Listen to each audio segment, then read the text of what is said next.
para essa palavra poder fazer efeito. Seria como ruminar, né?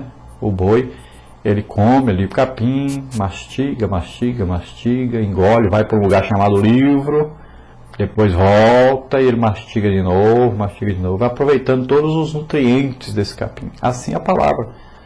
Nós ouvimos e não é só ouvir, decorar. Tem muita gente que sabe os salmos tudo de cor, mas não guardou no coração e não foi transformada por esses salmos, porque esse salmo não foi até o seu espírito.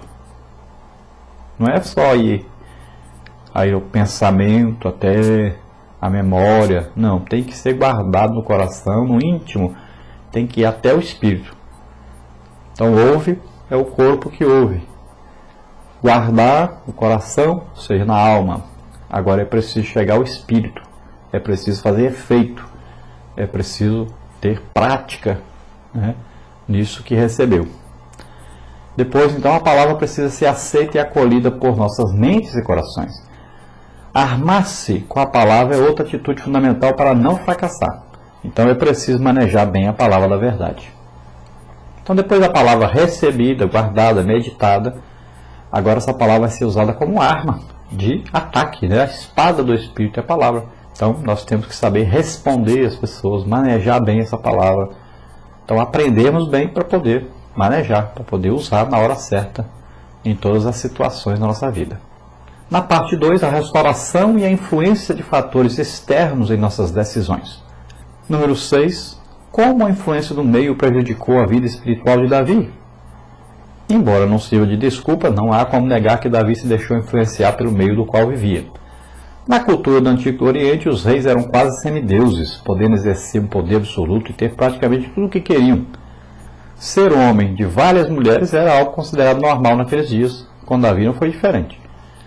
Essa influência no meio aí fez com que ele desejasse e possuísse Batseba sem se dar conta do grande mal que estava praticando. Então veja bem que naquela época um rei era como um semideus. Se o rei chegasse a uma casa e dissesse para o pai de família: eu quero sua filha para ir morar comigo, o rei ficava ali e levava mesmo. E o pai ficava todo alegre, satisfeito. Dizia: oh, mas que benção, que honra, minha filha ser mulher do rei, pode ir, pode levar. Era uma grande honra, uma grande alegria. Era um costume entre as nações, mas para Davi não deveria ser costume. Ele não deveria imitar os reis fora de Israel. Ele deveria seguir a orientação da palavra de Deus, que já estava escrito, e ele sabia que já estava escrito sobre isso. Então ele cometeu um adultério, um pecado grave, adulterando com Batseba, e recebeu castigo por causa disso. E aí nós vemos que, devido ali as coisas que estavam à sua volta, foi que Davi então caiu nesse pecado, nesse engano do diabo, né? Agora ele caiu porque foi obrigado? Não, porque já era o desejo dele. Nós vemos que ele era realmente incontrolável nessa área sexual. E nós devemos, em todas as áreas da nossa vida, sermos controlados por quem? Pelo Espírito Santo, né? Nos deixar sermos guiados, orientados, controlados pelo Espírito Santo, sabendo o que diz a palavra de Deus e pegando então e praticando essa palavra em nossa vida. Nós sabemos quantos servos de Deus caíram exatamente por falta de controle nesta área. Então tem que ser vigiado. Um pastor vai visitar alguém, leve a esposa. Vai viajar, sempre que possível, faça todo o possível para levar a esposa. Então é importante isso, sempre ter a esposa junto. Não vá à casa de uma mulher solteira sozinho, né? Não vá à casa de uma viúva sozinho. Então sempre a pessoa deve olhar direitinho a situação, e a Bíblia orienta isso, né? Então cuidado com as ciladas do diabo. Resistir o diabo e ele fugirá de vós. Quando a pessoa anda sempre com a esposa, ele está resistindo exatamente às tentações que virão, porque ele está com sua esposa, né? Não vai cair nessa cilada. Número 7. Para completar, veremos mais adiante que o meio não deve servir de justificativa para nos eximir de nossas responsabilidades morais. No entanto, não devemos subestimar o poder exercido por ele. Tomemos cuidado, então, com o meio no qual vivemos. Então, o meio em que vivemos é um grande perigo. Vamos ver, por exemplo, o meio político. Davi vivia ali agora no meio político, entre os ricos, vivendo no palácio. O que acontecia? Muita mentira, muito engano, muita corrupção. Falava-se de sexo o tempo todo. Então, bebiam muito, comiam muito. Então, meio que ele deveria controlar aquele meio, já que ele era o líder. Ao invés disso, ele se adaptou àquele meio e por isso caiu em pecado. Então, em qualquer lugar que nós estejamos, nós vamos ser luz, vamos ser sal, vamos mostrar realmente Deus a esse meio e não nos acomodarmos desse meio, passarmos a fazer as mesmas coisas que eles fazem. O mundo é que tem que nos imitar e não nós imitarmos o mundo.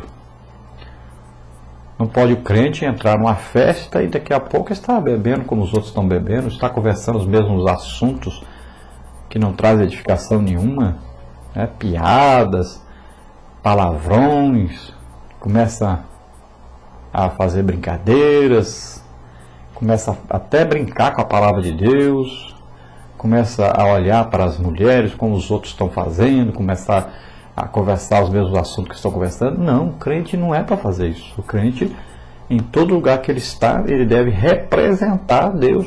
Ele é um representante de Jesus Cristo. Ele deve ser ali a luz para aqueles que estão nas trevas. Ele deve ser o sal, ou seja, deve estar ali para mostrar o caminho verdadeiro para aquelas pessoas. Número 8. Já falamos que Davi estava no lugar errado e na hora errada. Porém, em seu processo de restauração, isso não é levado em conta e nem deveria. De acordo com a Escritura, de quem é a responsabilidade pelas decisões que tomamos? Então a Escritura coloca sobre nós toda a responsabilidade. Então Davi estava no lugar errado. Por quê? Deveria estar na guerra, mas estava na sacada do palácio. Hora errada por quê? Aquela hora era a hora de Batseba tomar banho. Davi, quando viu, deveria ter desviado o olho. Jesus disse, é melhor arrancar um olho e entrar no céu sem o olho do que ir para o inferno com os 2 olhos. Ou seja, o que é arrancar o olho? Vira para o outro lado. Né? Se ele viu que Batseba estava tomando banho nua, ele imediatamente virava-se para o outro lado e ia para dentro. Né? É o que ele deveria ter feito, mas ele ficou olhando e o pecado tomou posse, né? Foi aumentando o desejo e até que ele cometeu o adultério. Ele deveria ter recusado-se a olhar. E de quem é a culpa? É do diabo? O diabo apenas tenta. É de Deus? Deus não mandou Davi adulterar. Pelo contrário, Deus disse sua palavra para não haver adultério. O culpado é o meio que ele vivia? Não. Já que ele era o líder, ele podia mandar e mudar aquele meio que ele vivia. O culpado realmente era ele mesmo. Então não devemos culpar o meio que nós vivemos, as outras pessoas, nem as situações, mas nós mesmos. A Bíblia diz que o homem é que, na sua concupiscência, no seu desejo, comete o pecado. Porque quer, porque deseja. É um desejo que a gente está, ele atende esse desejo.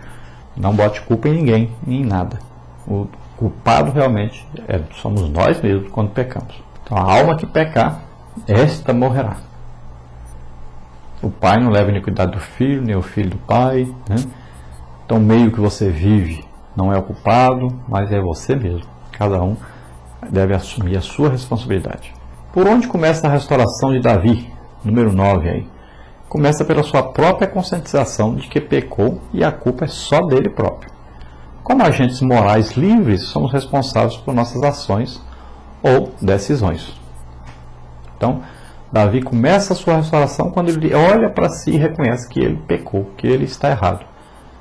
E ele vai pedir perdão a Deus. Número 10. Por que Davi caiu? Por que Pedro negou a Jesus? Por que Judas o traiu? Em todos os casos, de quem era a culpa? Deus pode ser responsabilizado pelas ações desses homens? algum deles foi predestinado a cometer tal ato? Complete então. Em todos esses casos, quer estivessem motivados por agentes da tentação externos, quer não, a Escritura põe a responsabilidade desses atos sobre cada um deles. A culpa foi de Davi, a culpa foi de Pedro, a culpa foi de Judas, a culpa é nossa. Por isso que, para ser restaurado, Davi exclamou: porque eu conheço as minhas transgressões e o meu pecado está sempre diante de mim. Então veja só,